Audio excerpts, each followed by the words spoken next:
So,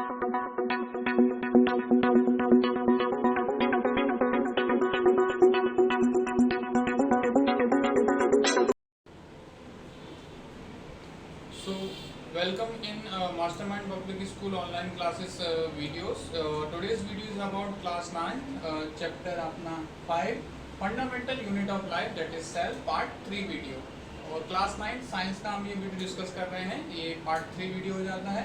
so last 2 parts में हमने देखा कि सेल के बारे में हमने जनरल आइडिया लिया, उसके कुछ स्पेसिफिक फीचर्स देखे, सेल की कंपोनेंट की बात हम कर रहे थे. तो लास्ट वीडियो में हमने सेल मेम्ब्रेन और सेल वॉल के बारे में डिस्कस किया. नाउ उसमें और थोड़ा सा हमने न्यूक्लियस के बारे में भी डिस्कस किया. Now after that third important part हो जाता है सेल का आपका, वो हो जाता है साइटोप्लाज्म. और साइटोप्लाज्म में ही हो जाते हैं आपके different type of cell organelles. तो आज हम इसमें थोड़े से पहले साइटोप्लाज्म के बारे में बात कर लेते हैं और उसके बाद उसमें पाए जाने वाले प्रेजेंट कुछ सेल ऑर्गेनेल्स की बात करेंगे. तो let's start with the today's topic. So सबसे पहले आप देख सकते हैं कि साइटोप्लाज्म, तो साइटो वर्ड यहाँ पर सेल के लिए यूज़ किया गया है क्योंकि वो एक तरह का लिक्विड है और सेल को एक तरह से सपोर्ट प्रोवाइड करता है, तो इसलिए हम उसको बोलते हैं प्लाज्म. तो कंबाइनली हमको इसको बोलना पड़ता है साइटोप्लाज्म. तो ये अल्टीमेटली क्या है, लिक्विड पार्ट है सेल का in which the other organelles float, यानी कि जो अदर ऑर्गेनेल्स हैं वो जिस लिक्विड मीडियम में फ्लोट कर रहे हैं, सस्पेंडेड हैं, तैर रहे हैं, तो वो लिक्विड मीडियम ही क्या हो जाता है आपका साइटोप्लाज्म. और अलॉन्ग विथ उसके जो सारे सेल ऑर्गेनेल हैं वो दोनों ही मिलकर के क्या बनाते हैं, साइटोप्लाज्म. यानी कि आप ये नहीं कह सकते कि केवल लिक्विड पार्ट साइटोप्लाज्म है, लिक्विड पार्ट के साथ साथ जो उसके ऑर्गेनेल्स हैं वो भी साइटोप्लाज्म का एक डेफिनेटिव पार्ट है. तो यहाँ पर आप देख सकते हैं discovered by Kolliker in 1982. Kolliker named scientist हैं जिन्होंने 1982 में साइटोप्लाज्म को डिस्कवर किया. एंड जैसा कि हम जानते हैं कि मोस्ट ऑफ द जो प्रोसेसेस है सेल की जो होती हैं वो साइटोप्लाज्म में ही परफॉर्म होती है, इसलिए हम क्या कह रहे हैं कि it is a site of biosynthesis.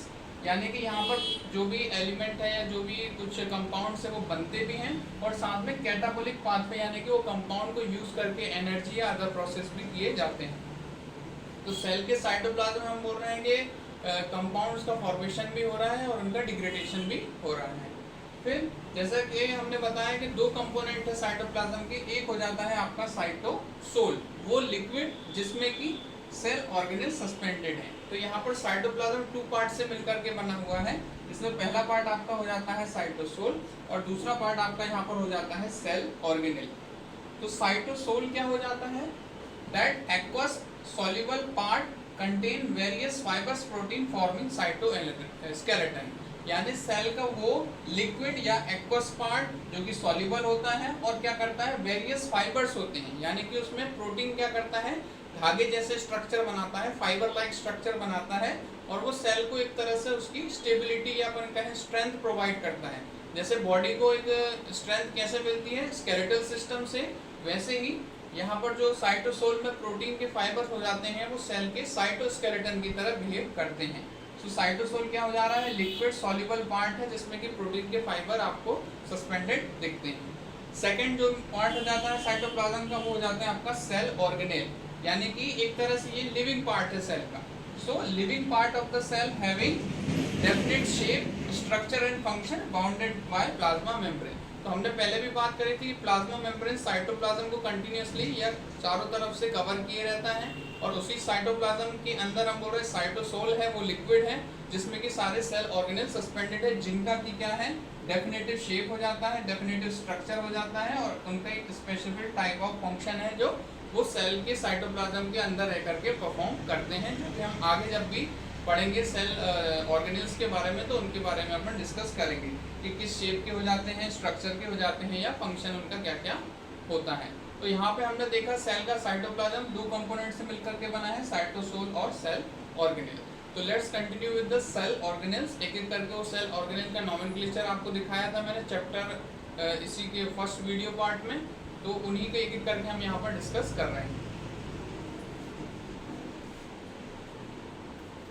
सो यहाँ पर list of the cell organelles आपको दिख रही है जो हमको इस चैप्टर में अभी आगे डिस्कस करना है और जो आपके बुक में सिलेबस में गिवन है. तो पहले उनके नाम से थोड़ा अपन फेमिलियर हो जाते हैं. जैसे आप देख सकते हैं लिस्ट है करीबन आपके 6 to 7 टाइप के आपके जो है सेल ऑर्गेनेल्स है जिनके बारे में हमको डिस्कस करना है। सो फर्स्ट आपका हो जाता है एंडोप्लाज्मिक रेटिकुलम, सेकंड है आपका गोल्गी एपरेटस या गोल्गी बॉडी, थर्ड हो जाता है लाइसोसोम, फोर्थ है आपका वैक्यूल, 5 हो जाता है प्लास्टिड और 6 हो जाता है सेंट्रियोल। प्लास्टिड जो अपन देखेंगे ये केवल और केवल ओनली इन प्लांट सेल हो जाता है और सेंट्रियोल केवल आपको एनिमल सेल में देखने को मिलता है। तो एक एक करके हम इन ऑर्गेनेल्स के बारे में डिटेल में डिस्कस करेंगे। तो टुडे हम देखेंगे कि कितना कवर अप हो पाता है। तो मोस्ट प्रोबेबली 1, 2 और 3 पार्ट्स हम इस वीडियो में कवर करने का कोशिश करेंगे। तो एंडोप्लाज्मिक रेटिकुलम, गोल्गी एपरेटस और लाइसोसोम, ये 3 हम इस वीडियो में कवर करने की कोशिश करेंगे और रिमेनिंग अगर रह जाता है तो वैक्यूल, प्लास्टिड और सेंट्रियोल अपन नेक्स्ट पार्ट में डिस्कस करेंगे। सो let's discuss about endoplasmic reticulum, short में हम यहाँ बोल रहे हैं ER। सो एंडोप्लाज्मिक रेटिकुलम एक तरह से हम कह सकते हैं it is a network of membrane, यानी कि एक तरह से सेल में ये फैला हुआ एक ट्यूब यानी कि पाइपलाइन जैसा नेटवर्क होता है जो कि सेल के न्यूक्लियस के बहुत ज़्यादा एडजेसेंट होता है, करीब होता है। और इसका जो मेन फंक्शन होता है ER का 2 मेन फंक्शन हो जाते हैं। एक तो हो जाता है प्रोटीन का सिंथेसिस और पैकेजिंग और दूसरा हो जाता है फैट और लिपिड का पैकेजिंग और सिंथेसिस। और एक तरह से ये चैनल का काम करता है ट्यूब्स के सिस्टम, ट्यूब के एक स्ट्रक्चर के फॉर्म में ये अवेलेबल होता है सराउंडिंग द न्यूक्लियस। फिर इसकी डिस्कवरी की बात करें तो discovered by porter, Claude and Fuller, ये वो साइंटिस्ट है जिन्होंने ER को डिस्कवर किया। तो these are present in all type of cell except कहाँ पर नहीं मिलेगी आपको ER, एक तो प्रोकैरियोटिक सेल में नहीं मिलेगी, वो पहले अपन डिस्कस कर सकते हैं, और इसके अलावा मेमिलियन RBC यानी कि स्तनधारियों या मेमिलियन जो एनिमल्स होते हैं उनके जो रेड ब्लड सेल्स होते हैं उनमें आपको एंडोप्लाज्मिक रेटिकुलम नहीं मिलेगा। फिर बात आती है कि एंडोप्लाज्मिक रेटिकुलम आपके मेनली 2 टाइप्स का हो जाता है। पहला हो जाता है आपका स्मूथ ER या स्मूथ एंडोप्लाज्मिक रेटिकुलम, और दूसरा हो जाता है आपका रफ ER यानी कि रफ एंडोप्लाज्मिक रेटिकुलम। अब इनका ये जो क्लासिफिकेशन है वो इस बेसिस पे है कि जो रफ ER हो जाती है उसमें इसमें पार्टिकल्स जैसे प्रेजेंट होते हैं और इन पार्टिकल्स को हम यहाँ पर क्या बोलते हैं, राइबोसोम्स। और ये राइबोसोम ही है जो यहाँ पर क्या फंक्शन परफॉर्म करते हैं, प्रोटीन सिंथेसिस। तो प्रोटीन सिंथेसिस का सेल के अंदर एक बहुत इंपॉर्टेंट फंक्शन होता है जो कि राइबोसोम परफॉर्म करते हैं। और ये राइबोसोम कहाँ पर आपके प्रेजेंट होते हैं, रफ ER पर यानी कि रफ एंडोप्लाज्मिक रेटिकुलम में। और यही वो एंडोप्लाज्मिक रेटिकुलम है जो कि न्यूक्लियस के ज़्यादा एडजेसेंट होती है यानी करीब होती है। ठीक है, फिर बात करते हैं स्मूथ ER की। तो स्मूथ ER को नाम इसलिए मिला है क्योंकि इसमें कोई पार्टिकल प्रेजेंट नहीं है, ये एकदम स्मूथ हो जाता है और इसका फंक्शन क्या हो जाता है, लिपिड और फैट का सिंथेसिस करना और उनकी पैकेजिंग करना। एक तरह से ये पैकेजिंग यूनिट का काम करती है सेल के अंदर। तो सिंथेसिस का काम यहाँ से हो जाता है और पैकेजिंग और चैनल का काम कहाँ से हो जाता है, आपका स्मूथ ER से हो जाता है। नाउ इससे रिलेटेड कुछ और फैक्ट है उनको डिस्कस करते हैं और उसके बाद हम देखेंगे फंक्शन ऑफ एंडोप्लाज्मिक रेटिकुलम क्या हो जाता है सेल के लिए। नाउ स्मूथ ER और रफ ER यानी कि स्मूथ एंडोप्लाज्मिक रेटिकुलम और रफ एंडोप्लाज्मिक रेटिकुलम के जो कुछ फैक्ट हैं उनको अपन यहाँ पर टेबुलेट किया हुआ है। So it is made of tubules only, कुछ स्पेशल स्ट्रक्चर होते हैं जो कि ER को बनाते हैं, जो आप आगे जाएंगे तो हायर क्लासेस 11, 12 में बायोलॉजी में पढ़ेंगे, लेकिन 9th क्लास में आपको अभी ज़्यादा डिटेल में जाने का जरूरत नहीं है। So made of tubules only. फिर यहाँ पर बात आती है तो made of cistern and vesicles से बनी हुई होती है। एक डायग्राम है मेरे पास जिसमें आपको ये दिखा दूंगा कि ट्यूब्यूल्स और सिस्टर्न कैसे होते हैं। फिर स्मूथ ER की बात करें, it help in the synthesis of steroid, lipids, polysaccharide में सिंथेसिस में हेल्प करते हैं, यानी कि मेनली स्टेरॉइड जो कि लिपिड का ही डेरिवेटिव है, लिपिड और साथ में पॉलीसैकेराइड यानी कि कार्बोहाइड्रेट का सिंथेसिस और लिपिड का सिंथेसिस कौन कर देता है, आपका स्मूथ एंडोप्लाज्मिक रेटिकुलम। फिर जैसा कि पहले भी बताया था राइबोसोम इसमें एब्सेंट है इसलिए हमने इसको स्मूथ बोला है। और it help in the membrane biogenesis, यानी कि जो स्मूथ ER है सेल मेम्ब्रेन के बनाने वाले कंपोनेंट को बनाती है, इसलिए ये बायोसिंथेसिस ऑफ मेम्ब्रेन में हेल्प करती है। फिर रफ ईआर की बात करें, help in the protein synthesis, क्योंकि हमने बोला इसमें राइबोसोम प्रेजेंट होते हैं और राइबोसोम एक तरह से अपन कह सकते हैं protein factory of the cell. तो इस तरह से रफ ईआर जो है प्रोटीन सिंथेसिस में हेल्प करती है और contains ribosome in its surface, यानी इसकी सरफेस पे आपको राइबोसोम अटैच मिल जाएंगे। दैट्स व्हाई हमने इसको क्या बोला है, रफ ईआर यानी rough endoplasmic reticulum. Now let's discuss the function of the ER for the cell. Now let's discuss about the function of endoplasmic reticulum, जिसमें एक प्राइमरी फंक्शन हम ऑलरेडी पढ़ चुके हैं, क्या है कि it help in synthesis of fats, steroid, cholesterol और साथ में अपन कहें प्रोटीन, क्योंकि रफ ईआर जो है आपका प्रोटीन सिंथेसिस करता है और स्मूथ ईआर ये बाकी के सब्सटेंस को सिंथेसाइज करता है। फिर दूसरा इंपॉर्टेंट फंक्शन है कि ये एक मात्र ऐसा cell organelle, this is the only cell organelle it can move within a cell. Cell के अंदर ये एक प्लेस से दूसरे प्लेस में मूव करता है, so it can serve as a channel for transportation of the material inside the cell. जैसे कि कोई मटेरियल को न्यूक्लियस से सेल साइटोप्लाज्म में जाना है या साइटोप्लाज्म से न्यूक्लियस में जाना है, तो ईआर है जो है रफ ईआर की बात कर रहे हैं अपन, एक तरह से चैनल की तरह बिहेव करता है। फिर it forms the endoskeleton of the cell, यानी कि एक तरह से ये ट्यूबुलर फॉर्म में मौजूद है, साइटोप्लाज्म में सस्पेंडेड रहता है और साथ में ये साइटोप्लाज्मिक फ्रेमवर्क भी बनाता है, जिसके ऊपर अपन कह सकते हैं अदर सेल ऑर्गेनेल डिपेंडेंट होते हैं जो सेल की इंटीग्रिटी को बनाए रखने के लिए जरूरी है। तो ये साइटोप्लाज्मिक फ्रेमवर्क का काम भी कर रही है और एंडोस्केलेटन भी बना रही है, यानी कि सेल का अंदर का जो स्ट्रक्चरल स्टेबिलिटी वाला पार्ट है उसको भी फॉर्म कर रही है। फिर इसमें अपन बात करें तो जो SER होता है यानी स्मूथ एंडोप्लाज्मिक रेटिकुलम, उसका एक बहुत इंपॉर्टेंट फीचर होता है जो कि सेल के लिए detoxification of drugs and poisonous by product का करती है। यानी कि SER यानी स्मूथ एंडोप्लाज्मिक रेटिकुलम सेल के अंदर ड्रग्स या फिर पॉइजनस बाय प्रोडक्ट का क्या करती है, डिटॉक्सिफिकेशन, यानी कि उनको हटाती है। एक तरह से सेल के लिए ये एक क्लीनिंग सिस्टम की तरह काम करती है। तो ये हमने देखा यहाँ पर एंडोप्लाज्मिक रेटिकुलम से रिलेटेड कुछ फैक्ट और उससे रिलेटेड उसके फंक्शन। नाउ लेट्स डिस्कस, इसका एक डायग्राम है जो आपको दिखाना था, तो वो डायग्राम दिखा देता हूँ मैं आपको किस तरह से ये अरेंज होता है। इससे पहले मैंने आपको जो न्यूक्लियस का डायग्राम दिखाया था उसमें भी आप ER देख सकते हैं। तो यहाँ पर ये न्यूक्लियस का जो कल डायग्राम देखा था, तो यहाँ पर आप जो देख सकते हैं न्यूक्लियस के अराउंड में आपको रफ एंडोप्लाज्मिक रेटिकुलम देख सकते हैं। तो ये यहाँ पर राइबोसोम भी है और ये हो जाती है आपकी एंडोप्लाज्मिक रेटिकुलम। फिर पर्टिकुलर एंडोप्लाज्मिक रेटिकुलम के अल्ट्रा स्ट्रक्चर की बात करें तो इस तरह के ये ट्यूबुलर स्ट्रक्चर होते हैं। आप इसमें देख सकते हैं कैसे ये ट्यूब्स के फॉर्म में यू शेप में जो ट्यूब्स हैं एक दूसरे के ऊपर अरेंज हैं, और छोटे छोटे आपको जो सर्कुलर पार्ट दिख रहे हैं ये हो जाते हैं वेसिकल्स, जो हमने अभी बात करी थी कि RER यानी कि रफ एंडोप्लाज्मिक रेटिकुलम में है। और ये बीच बीच में ये जो चैनल्स हैं, जो हॉलो चैनल्स हैं, इनको अपन क्या बोल देते हैं, सिस्टर्न। तो रफ एंडोप्लाज्मिक रेटिकुलम में आप देख सकते हैं राइबोसोम भी अटैच्ड है, साथ में वेसिकल है, और ये पाइपलाइन जैसा जो स्ट्रक्चर आपको दिख रहा है ये सिस्टर्न हो जाते हैं। वहीं अपन स्मूथ एंडोप्लाज्मिक रेटिकुलम की बात करें तो यहाँ पर आपको खाली ट्यूब्यूल्स ही देखने को मिल रहे हैं। तो ये हो जाता है स्मूथ एंडोप्लाज्मिक रेटिकुलम और रफ एंडोप्लाज्मिक रेटिकुलम का ultrastructure. Now let's discuss about the second cell organelle जिसको हमने बात की थी, गोल्गी एपरेटस। तो जैसा इसका नाम है यहाँ पे आप देख सकते हैं, it was discovered by Camillo Golgi. तो जो साइंटिस्ट ने इनको डिस्कवर किया था कैमिलो गोल्गी, उन्हीं के नेम पर अपन गोल्गी एपरेटस या समटाइम्स इसको गोल्गी बॉडी भी बोल देते हैं। जैसे हमने अभी डिस्कस किया था कि एंडोप्लाज्मिक रेटिकुलम में ट्यूब्यूल्स होते हैं, वेसिकल्स होते हैं या सिस्टर्ने होते हैं, तो यहाँ पर भी जो गोल्गी बॉडी है कुछ हद तक आपका ER जैसा ही स्ट्रक्चरली सिमिलर थोड़ा सा हो जाता है। So it consist of a system of membrane bounded vesicles arrange parallel to each other, यानी कि बहुत सारे वेसिकल्स होते हैं जो कि सिंगल मेम्ब्रेन से घिरे हुए होते हैं और वो एक दूसरे के पैरेलली अरेंज होते हैं, समथिंग लाइक दिस।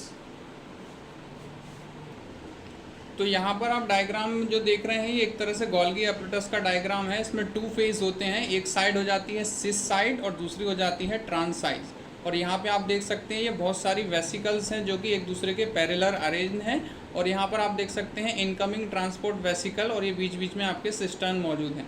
तो जो भी मटेरियल ER से आता है वो अल्टीमेटली गोल्गी एपरेटस से पास होते हुए जाता है। तो ये वो साइट है जहाँ से ये मटेरियल आ रहा है और ये वो साइट है जहाँ से ये मटेरियल पास आउट हो रहा है। तो एक तरह से ईआर जिस मटेरियल को साइटोप्लाज्म में भेजना चाहती है वो अल्टीमेटली गोल्गी एपरेटस से होते हुए जाता है। तो ईआर एक तरह से अपन कह रहे हैं कि प्रोडक्शन यूनिट का काम करती है, और यहाँ पर जो गोल्गी एपरेटस है ये पैकेजिंग और डिस्ट्रीब्यूशन वाला फंक्शन परफॉर्म करता है। तो सिस फेज से मटेरियल की एंट्री होती है और ट्रांस फेज से मटेरियल ट्रांसफ़र होकर के एक्सटर्नल साइटोप्लाज्म में आ जाता है। तो इस तरह से आप देख सकते हैं गोल्गी एपरेटस और ईआर थोड़े से स्ट्रक्चरली सिमिलर हो जाते हैं। Now, as already told, it was discovered by Golgi, Camillo Golgi. In plant cell, Golgi membrane is bounded. यानी plant cell में Golgi body जो होती है थोड़ा animal cell से different होती है, और उसको हम यहाँ पर dictyosome बोल देते हैं। Plant cell में Golgi apparatus को आप dictyosome कह देते हैं। फिर it is single membrane bounded. तो ER यानी एंडोप्लाज्मिक रेटिकुलम की तरह Golgi body में भी single membrane layer हो जाती है, although ये membrane bounded organelles में आता है। It is absent in prokaryotic cell. जैसा पहले बताया था ईआर के केस में भी सेम टू सेम था कि प्रोकैरियोटिक केस में ईआर भी नहीं है, गोल्गी एपरेटस भी नहीं है। सेम मैमिलियन आरबीसी में भी ईआर भी नहीं था, गोल्गी एपरेटस भी नहीं था। और एक एग्जांपल यहाँ पे आ जाता है सीव सेल। ये एक तरह का प्लांट सेल होता है जो कि हायर प्लांट में पाया जाता है। जाइलम और फ्लोएम अपन आगे पढ़ने वाले हैं, तो उनमें उनका एक मेंबर सेल है सीव सेल। सीव यानी एक तरह से जो नेट लाइक जो सेल हो जाती हैं, उनको जाली जैसी सेल हो जाती हैं। तो सीव सेल इनमें भी आपका गोल्गी एपरेटस एब्सेंट हो जाता है। तो अभी हमने देखा गोल्गी एपरेटस से रिलेटेड जो फैक्ट है, फिर उसका डायग्राम थोड़ा सा हमने देखा। नाउ डिस्कस करते हैं उसके फंक्शन, जिसमें क्वेश्चन बनता है write down the important function of Golgi apparatus.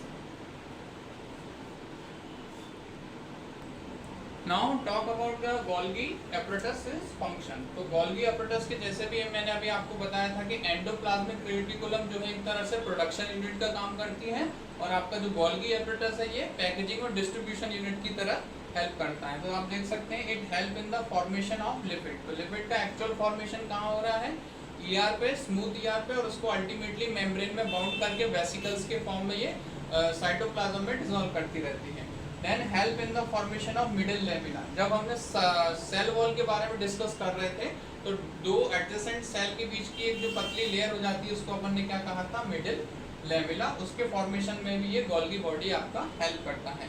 It is secretory in nature, यानी कि ये डिफरेंट टाइप के जो सेल्स होते हैं जो कि किसी न किसी तरह के सीक्रेशन का काम करते हैं। जैसे कि अपन देखते हैं सीबेशियस ग्लैंड, यानी कि तेल ग्रंथियां होती हैं बॉडी में, स्वेट ग्लैंड्स होती हैं, पसीने की ग्रंथियां होती हैं। फिर अपन कान इंटरनल ईयर की बात करें तो वहाँ पर वैक्स ग्लैंड होती हैं। तो ऐसी ग्लैंड या जो ऑर्गन जिसमें ऐसी सेल्स होती है जो किसी न किसी टाइप के सीक्रेशन, यानी कि लाइक सलाइवरी ग्लैंड है, तो उनमें भी कुछ ऐसी ग्लैंड है जो कि सेल हैं जो कि सीक्रेशन का काम कर रही हैं, एक यानी कुछ मटेरियल को अपने साइटोप्लाज्म से निकाल रही हैं। तो वो सीक्रेशन की हेल्प में कौन करता है? Golgi apparatus. फिर it help in the melanin synthesis. तो मेलानिन एक तरह से स्किन का पिगमेंट होता है जो स्किन को कलर प्रोवाइड कराता है। तो स्किन की सेल में भी मेलानिन फॉर्मेशन में कौन हेल्प करता है? आपका गोल्गी एपरेटस। फिर हमने पहले भी आपको बताया था कि ईआर जो है प्रोडक्शन यूनिट की तरह हेल्प करता है। तो lipid and protein synthesize in the endoplasmic reticulum are packed at Golgi apparatus. They provide the site of assembly of new membrane material. तो हमने बताया था मेम्ब्रेन बायोसिंथेसिस में कौन हेल्प करता है? Endoplasmic reticulum. तो उसको पैकेजिंग के का जो फंक्शन है या असेंबली जो भी मटेरियल आ रहा है उसको असेंबल करने का काम कहाँ हो रहा है? वो आपका गोल्गी एपरेटस के अंडर परफॉर्म हो रहा है। नाउ नेक्स्ट सेल ऑर्गेनेल आपका हो जाता है लाइसोसोम। तो let's discuss about lysosome. Now lysosome ये आपके एक और सेल ऑर्गेनेल हो जाते हैं लाइसोसोम। सो लाइसोसोम वर्ड कहाँ से बना है? एक प्रोसेस होता है जिसको हम बोलते हैं लाइसिस, यानी कि किसी भी चीज को डिग्रेडेट करना या डिसॉल्व करना। तो उस तरह का फंक्शन सेल में जो भी परफॉर्म करते हैं वो इसके थ्रू हो जाता है आपका लाइसोसोम के through. They are tiny sac like, यानी कि थैली जैसे क्या होते हैं? स्ट्रक्चर होते हैं जिनके अंदर क्या होती है? Granule containing enzymes of intracellular digestion. तो इस तरह के थैले जैसे स्ट्रक्चर आपको देख सकते हैं। ये एक छोटे से पैकेट की तरह है जिसके अंदर ये आपको छोटे छोटे ग्रेन्यूल्स दिख रहे हैं। और ये ग्रेन्यूल्स किसको रिप्रेजेंट करते हैं, वो एंजाइम्स को जो सेल के अंदर डाइजेशन के प्रोसेस को मेंटेन करते हैं। डाइजेशन से यहाँ मतलब है सिंपली जो कॉम्प्लेक्स मटेरियल सेल के अंदर होता है उसको सिंपल मटेरियल में कन्वर्ट करना, तो उसके लिए एंजाइम्स की ज़रूरत होती है। तो एक तरह से लाइसोसोम क्या है, एंजाइम का भरा हुआ एक पैकेट है जो कि सेल के अंदर अवेलेबल होता है, और जब भी ज़रूरत पड़ती है किसी भी टाइप के एंजाइम की तो वो लाइसोसोम उसको प्रोवाइड कराता है। Now they are bounded by a single membrane. तो जैसे ER और गोल्गी एपरेटस में हमने पढ़ा कि ये सिंगल मेम्ब्रेन से बाउंड होते हैं, ऐसे ही ये भी आपके सिंगल मेम्ब्रेन से बाउंड होते हैं। They present in animal cell and few plant cell. तो most of the animal cell में आपको क्या देखने को मिलेगा, लाइसोसोम, लेकिन प्लांट सेल में कुछ ही प्लांट सेल में आपको लाइसोसोम देखने को मिलता है। हर एक प्लांट सेल में आपको लाइसोसोम प्रेजेंट नहीं होगा। They don't have a definitive shape and size. यहाँ पर अपन ने बताने के लिए तो बता दिया कि छोटा सा एक पैकेट के फॉर्म में है या थैली के फॉर्म में है, लेकिन एक्चुअली में इनका कोई डेफिनेटिव शेप या साइज डिटरमिन्ड नहीं होता है। ये किसी भी शेप या साइज के हो सकते हैं। यूजुअली अपन जैसे फॉर स्टडी पर्पस की बात करें तो स्फेरिकल इनको अपन अज्यूम कर लेते हैं, और यहाँ पर आप देख सकते हैं सिंगल लेयर भी है और अंदर ये ग्रैन्यूल्स भरे होते हैं जो कि एक तरह से एंजाइम को रिप्रेजेंट करते हैं। तो लाइसोसोम में लगभग 26 टाइप्स के कौन से डाइजेस्टिव एंजाइम्स अवेलेबल हो जाते हैं। तो सेल के अंदर डाइजेशन से जो डाइजेस्टिव एंजाइम से रिलेटेड फंक्शन है वो कौन परफॉर्म कर देता है, आपका lysosome. So let's discuss the detail function of the lysosome. So important function अपन ऑलरेडी देख ही चुके हैं कि मेनली डाइजेशन से रिलेटेड फंक्शन है, तो their main function is digestion. Digestion से यहाँ पर ये मतलब है कि they help in digesting foreign material और सेल। कि सेल के अंदर कुछ ऐसा मटेरियल आ जाता है, जैसे कोई सेल को कोई बैक्टीरियल सेल इन्फेक्ट कर दे या कोई वायरस प्रोटीन जैसा स्ट्रक्चर है जो उसको इन्फेक्ट कर दे, तो उस केस में जो लाइसोसोम है वो फॉरेन मटेरियल को या फॉरेन सेल को डाइजेशन करने का फंक्शन परफॉर्म कर देता है। They are kind of a waste disposal system, यानी कि जो भी सेल में वियर एंड टियर हो रहा है कि कोई सेल ऑर्गेनेल डिस्ट्रॉय हो गया है, उसके जो भी पार्ट्स अगर सस्पेंडेड है सेल में, तो उनको सेल से हटाने का काम भी कौन करता है, आपका लाइसोसोम। तो इसलिए अपन क्या बोल दे रहे हैं, वेस्ट डिस्पोजल सिस्टम की तरह बिहेव करता है लाइसोसोम। फिर लाइसोसोम को अपन एक और टर्म यहाँ पर गिवन है, suicidal bag of the cell, यानी कि कई बार क्वेश्चन आ जाता है why does the lysosome called as a suicidal bag of the cell. तो उसको अपन यहाँ डिस्कस करते हैं कि क्यों लाइसोसोम को सुसाइडल बैग, यानी कि अपन एक तरह से हिंदी में कहें तो आत्महत्या की थैली या सुसाइडल बैग क्यों कहते हैं। सो इन केस जैसे कि अपन बात करें during disturbance in a cellular metabolism, यानी कि हम बात कर रहे हैं कि सेल के अंदर के जो भी एक नॉर्मल वाइटल फंक्शन है वो अगर ठीक से काम नहीं कर रहे हैं, या सेल में कुछ ऐसे टाइप का डैमेज हो गया है जो कि रिपेयर सेल खुद नहीं कर पा रही है, तो या फिर अपन कह सकते हैं कि सेल का लाइफ टाइम जो है वो खत्म हो गया है, तो उस केस में क्या होता है कि during the disturbance in the cellular metabolism in case of the cell damage, cell के अंदर जितने भी लाइसोसोम मौजूद होते हैं दे आर प्रेजेंट होते हैं, लाइसोसोम बर्स्ट यानी कि बर्स्ट हो जाते हैं, फूट जाते हैं, and their enzymes are released into the cytoplasm and they digest their own cell, यानी कि सेल के साइटोप्लाज्म खुद उन्हीं अपनी ही सेल का क्या कर देते हैं, डाइजेशन कर देते हैं। इसलिए हम लाइसोसोम को सेल का क्या बोल देते हैं, सुसाइडल बैग। तो जो सुसाइडल बैग जो टर्म दी गई है लाइसोसोम को, वो सेल के संदर्भ में दी गई है और किसी और मैनर में नहीं। तो वो क्यों दी गई है, क्योंकि होता क्या है, सेल डैमेज के कंडीशन में सेल के जितने भी लाइसोसोम होते हैं वो एक साथ बर्स्ट हो जाते हैं, और उसमें जितने भी एंजाइम होते हैं वो पूरे साइटोप्लाज्म को डिसॉल्व कर देते हैं और सेल को डिसॉल्व कर देते हैं। तो एक तरह से होता ये है कि लाइसोसोम अपनी ही सेल को क्या कर देते हैं, डिस्ट्रॉय कर देते हैं। इसलिए अपन क्या बोलते हैं उनको, suicidal bag of the cell. ये एक तरह का सेल का फंक्शन होता है ताकि वो जो एडजेसेंट सेल को नुकसान ना हो उनसे बचाने के लिए सेल अपना खुद का डाइजेशन ये लाइसोसोम के थ्रू हो जाता है। Now this is the end of the today's video, and इस चैप्टर के आगे के वीडियो के पार्ट में हम देखेंगे फोर्थ पार्ट में अदर जो भी सेल ऑर्गेनेल रह गए हैं, जैसे कि माइटोकॉन्ड्रिया है, प्लास्टिड्स है, फिर इसके अलावा आपका राइबोसोम के बारे में थोड़ा सा डिस्कस करेंगे, और वैक्यूल। ये चार आपके सेल ऑर्गेनेल रह जाते हैं, और इन सब के बाद हम डिस्कस करेंगे प्लांट और एनिमल सेल में क्या मेजर डिफरेंसेस होते हैं, और थोड़ा सा एक टॉपिक रह जाता है आपका सेल डिवीजन का जो आपके बुक में गिवन है। तो ये रिमेनिंग पार्ट अपन पार्ट 4 वीडियो में डिस्कस करेंगे. Thanks for watching today's video and kindly do like and share and subscribe our channel and study well.